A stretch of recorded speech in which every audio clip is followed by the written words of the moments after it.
All right, Shalom. I want to give all praises, honor, and glory to Yahweh, Ba'ashem, Yahushai, Ba'ashem, Wa'arakakwadash. I want to say double honor to the apostles and the elders at Great Millstone for teaching his word in truth and sincerity and for ruling well.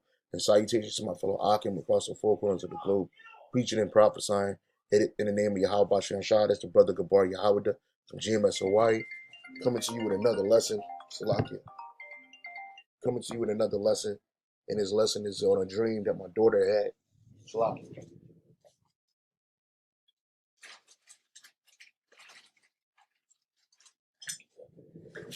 Yeah, this lesson is on a dream that my oldest daughter had, and it's real quick. I'm gonna go straight to the point. So before I started, this is Joel chapter 2, verse 28, and it says, "And it shall come to pass afterward that I will pour out my spirit upon all flesh, and your sons and your daughters shall prophesy, and your old men shall dream dreams, and your young men shall see visions." All right, and what my daughter had, a dream, it was a vision. It was an actual, vision of Jacob's trouble. Okay, and in particular, she was at work with her and some of her co-workers, and she said that in the dream she saw all these big lions, tigers, and different wild cats that she had never seen before, and that her and her co-workers were trying to hide from these animals so they wouldn't get bit, obviously, or die and or attacked.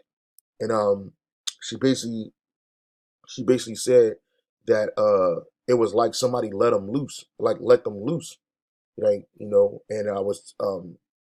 and that was pretty much it. That was pretty much it. And she said she woke up, but I told her mom because her mother talked to me about it, and I told her like, yeah, that's going to actually happen. These wild beasts, these animals that you see locked up in these different zoos across the world, across the country, they're gonna be let loose, man. And they've been in captivity for a long time, and the Lord gonna put the spirit of the animal on these creatures again. All right, He's gonna put these animals, the spirit, these animal like attributes back onto these animals, and those animals in captivity in these zoos, and not only in these zoos, but it's going to be newly created beasts that's going to be used to attack Jake. So this judgment that's coming is going to affect the Israelites first and foremost, as well as the rest of the populace. It's going to affect them on multi levels, man. Real quick before I get this, um, this is Joel chapter 3. I'm sorry, not Joel chapter 3. This is Amos 5 and 18. It says, "Woe unto you that desire the day of the Lord. To what end is it for you? The day of the Lord is darkness and not light, as if a man did flee from a lion, and a bear met him, or went into a house and leaned his hand on a wall, and a serpent bit him. Shall not the day of the Lord be darkness and not light, even very dark and no brightness?" That's right, because you got a lot of people, especially these Christians and even people that know that they're Israelites. They're talking about the day of the Lord as if it's a delightful day. But when the Lord comes back the second time, it's going to be a great and dreadful day. All right. As if you go from one trouble to the next. Like in this parable, as if a man did flee a lion and a bear met him. Well, guess what? That's really going to happen too. You really going to have people running from certain animals, and then another animal will catch them. Or they might escape that second animal, and then a serpent might bite them. Because again, in these, I know for a fact, like in these major cities, particularly Philadelphia, the zoo is right up the street from the ghetto. It's right up the street from a place that's being, what they call it, gentrified. And it's nothing for these animals to start to roam around the city and start to have their way. Okay, it's nothing. So when her mother told me the dream that she had, I started visualizing it, man. People being attacked, by these wild beasts, man. And not only are these wild beasts you're gonna have to worry about military troops. You're gonna have to worry about pestilence. You're gonna have to worry about destruction. You're gonna have to worry about a lot of things going down because all hell will break loose, as the so-called white men call it, shit hitting the fan. All right, so zoos are always found in cities. So here it is. This I typed this question up. Why are zoos found in a city? It says it is no accident that zoos are typically located in cities where they are most easily accessed by the world's majority urban population. Efforts are made to give the impression that exhibits are worlds of their own, transporting audiences' imagination away from the city surroundings. You see? So guess what? All of these zoo animals, they're going to be let loose. You're going to see elephants running through your cities when this thing goes down, because there's not going to be nobody there to manage these zoos. They're not going to euthanize these. Hey, look, 144, 14,400,000 results, and that's the spirit. That's the spirit. But it says it's uh it's not going to be nobody there to man these facilities, man. So either they're gonna get out or they're gonna die in there. But a lot of them animals, they're gonna be freed by Yahweh Shai to enact judgment. All right, this is Jeremiah 30:7. Alas, for that day is great, so that none is like it. It is even the time of Jacob's trouble, but he shall be saved out of it. Right, because who dwells in these urban areas, mainly in these urban areas? Yeah, you got a lot of Edomites coming back into the cities, gentrifying it, but you got a lot of our people, Israelites, urban, that's what they used to call us, urban population, living amongst these zoos, man. And that's everywhere, even here in Hawaii. You got a zoo right down there in Waikiki, man. Not just Honolulu, but Waikiki, man, which is a place of a lot of tourism, man. So when them animals get out, man, they gonna get the movie. They're gonna get the roaming like they did in the ancient world. And these animals aren't going to get tired. Okay, these animals aren't going to get restless. These animals are going to get busy. This is Ecclesiasticus 39:28. There be spirits that are created for vengeance, which in their fury lay on sore strokes. In the time of destruction, they pour out their force and appease the wrath of him that made them. Right. So the spirit of vengeance is going to jump onto these animals. It says, fire and hell, famine and death, all these were created for vengeance. And that's what the Lord, Yahweh Shema Shai, is bringing. This is going to be a part of Jacob's trouble, as well as the MOTB. There's going to be no man's land out here. A lot of these cities, these major cities that you see our people populated in, they're going to be no man's land, man. It says fire and hell and famine and death. All these were created for vengeance. When you see people go through these things, that's really the vengeance of the Lord. It says teeth of wild beast. Focus on that. Teeth of wild beast and scorpions and serpents. The sword punishing the wicked to destruction. And the wicked of our people are going to get it first. And that's what these are for.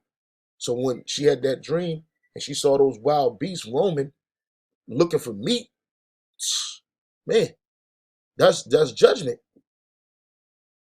All right. And the Lord is putting His spirit on these young children to have these dreams, man. These young men and young women to have these dreams, to see these things before they come. And really, it's so that through the spirit, the men of the Lord hear it and break it down so you can understand it. But in reality, it's really to show you that it's a time to repent, because you don't want to get caught up in this. And a lot of our people are going to get caught up in this. This is 1 Peter 4:17. For the time has come that judgment must begin at the house of the Most High. And if it first begin at us, what shall the end be of them that obey not the gospel of the Most High? You see? So people that know that they're Israelites, judgment going to start at the house of Israel first, at the Most High first. And then what's going to be the position of the people that obey not the gospel? They really going to be taken in these the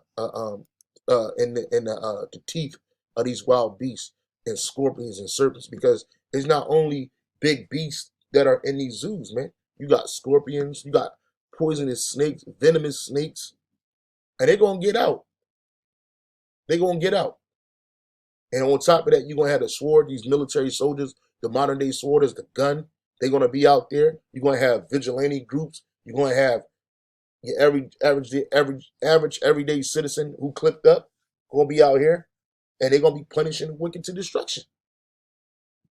This is the time that we're coming in, and that's why it behooves you, as we have an opportunity now, a door of repentance is open now, so that Yahweh Shema Shai can establish a hedge around you, man, and your families. All right. Says verse 31, Sirach 39:31, they shall rejoice in his commandment, and they shall be ready upon earth when need is. So the Lord is going to put the spirit on these animals, men, beasts, these wild beasts, to do what? To do his will. And the spirit that's on them animals going to rejoice in the commandment of the Lord to do these things when need. And that's why you see when people get attacked by animals, that's just a spirit jumping on these animals, attacking these people, man. Putting them to death, getting them up out of here. And guess what? You not only have zoos, but you also have Salakias. Hey, but you got private zoos, man. You got private zoos out here, the wild world of America's private zoos. It says, along with Italian marble, Egyptian antiquities, legendary newspaper publisher William Randolph Hearst filled his San Simeon estate with hundreds of wild animals. And that was in the 30s. But you also got unaccredited zoos. It says unaccredited private zoos in the U.S., though the AZA is a primarily accredited in the U.S., as says fewer than 10% of the USDA licensed animal exhibitors are accredited. Some of these are well regarded, but many private zoos don't meet the most basic standards of accrediting organizations like the AZA. I guess that's the American Zoo Association. Ad says that animal interactions such as playing with tiger cubs or posing for photos are a particular problem. We don't allow any kind of interaction with dangerous animals, says Ash. It's dangerous for animals and dangerous for people. And hey, you had that show back in the day called, not back in the day, you had that Netflix documentary called what, the Tiger King or something like that. These Edomites with a little bit of money, they established these rinky-dink zoos, man.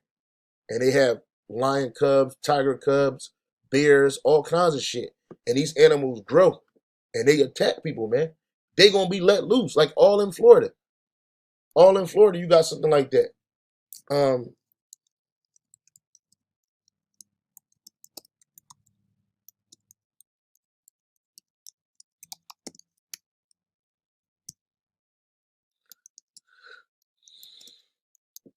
In Florida, you got something like that.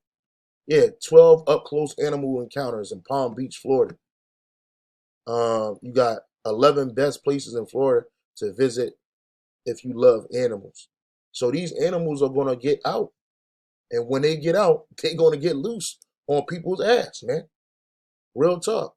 This second Esdras 5 and 8. There shall be a confusion. There shall be confusion also in many places, and the fire shall be oft the fire shall be oft sent out again, and the wild beasts shall change their places, and minstrous women shall bring forth monsters. So not only are you going to have animals, these zoo animals, these zoo creatures getting out, escaping, you know, having a way, but you're going to have other wild beasts and animals coming from out of the woods and wilderness into these major cities. And you saw that happen during a lockdown. During a lockdown, a lot of these places where they have animals in the areas near them, the animals took over the place, man. And it didn't take that long. It was a couple of days, maybe a week, and these animals came to the land. You see bears coming to people's houses and garages, eating their trash, jumping in their cars, eating food. And when these animals are hungry, just like when you humans are hungry, they gotta eat, and they're gonna eat you. They're gonna eat you. Okay. This is Jeremiah 15 and 2. And I'll start at the top. Then said the Lord, is a judgment must come. That's right. And that's these animals you see, the wild beasts, are a part of the judgment. So that vision that my daughter had, she was seeing judgment. It says, then said the Lord Yahweh Bashem Yahushai unto me, though Moses and Samuel stood before me, yet my mind could not be toward this people. Cast them out of my sight and let them go forth, right? Because 2/3 of our people are gone. That's the vast majority of the Israelites. They're consumed with wickedness. And the Lord, he don't want to see them. So what is he going to do to those people? And it shall come to pass, if they say unto thee, whither shall we go forth? Then shalt thou tell them, thus saith Yahweh Bashem Yahushai, such are for the death to death, such as are for the sword. Let me read that again. Such as are for death to death, such as are for the sword to the sword, and such as are for the famine to the famine, and such are the captivity to the captivity. And I will appoint over them 4 kinds, saith Yahweh Bashem Yahushai, the sword to slay, and the dogs to tear, and the fowls of the heaven, and the beasts of the earth to devour and destroy. And that's coming back again, especially during this time of Jacob's trouble. See, Jake think that Esau gonna be their superhero. They think that their MOTB is gonna be their key to salvation in this world, and it's not, man. All this, the greatest judgment is coming to America. The greatest judgment is coming to America. This is Daniel 12 and 1. Says, in that time shall Michael stand up, the great prince, which standeth for the children of thy people. And there shall be a time of trouble, such as never was since there was a nation, even to the same time. And at that time thy people shall be delivered, every one that shall be found written in the book. And the only ones that's written in the book are the elect of Israel. That's the only ones that's written in that book that's going to be slotted for salvation.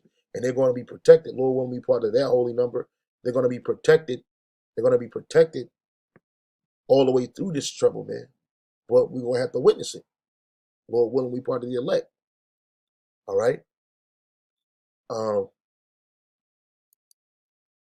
It says, this is Wisdom of Solomon, chapter 11, verse 16. It says that they might, I'll start at 15. Wisdom of Solomon, chapter 11, verse 15. But for the foolish devices of their wickedness, wherewith being deceived, they worship serpents void of reason and vile beasts. Thou didst send a multitude of unreasonable beasts upon them for vengeance. So we know that these animals are coming to attack for vengeance, man. It says that they might know that wherewithal a man sinneth, by the same also shall he be punished. You know, our people are heavy into idolatry. Heavy. You worshiping animals, beasts, serpents, all this weird stuff. Hey, the Lord used them same animals to attack you and to destroy you. Says, for the almighty hand that made the world of matter without form, wanted no means to send among them a multitude of bears, wanted not means to send among them a multitude of bears or fierce lions. Yeah, because the Most High created all this stuff, all these things. He didn't want us to send these animals to attack you, but Jake provoked the Most High, just like they're doing to this day. To this day. Or unknown wild beasts, full of rage, newly created, breathing out either fiery vapor or a filthy scent of scattered smoke, or shooting horrible sparks out of their eyes. And that's, you're going to see that.